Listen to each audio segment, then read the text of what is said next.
Badilike watakatifu, tubadilike.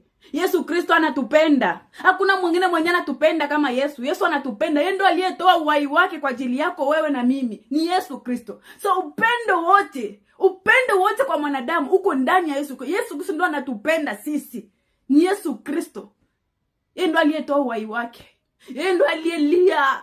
Yeye ndiye aliyeteseka, alisikia maumivu yote. Ni Yesu Kristo kwa ajili yako wewe na mie. Sasa unajiulizaka ni John Yesu alikaka kukufa? Hivi tu alikaka tu kutukufia sisi bure tu.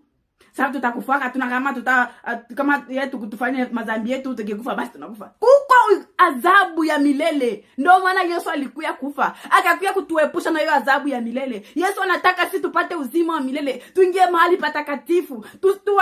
Tusifike mahali ambapo pana uharibifu wa milele. Dada yangu, kuna uharibifu wa milele. Kuko ule uharibifu wa milele. Kuna ile adhabu ya Mungu iko kwa wale ambao wanafuata njia ya shetani. Kule ambako shetani alipangioka kuenda ndiko tutatupwa sote kama tutabadilika. Tutatupa huko. Kama tutabadilika tutatupwa huko jehanamu. Tutatupwa kwenye ule moto.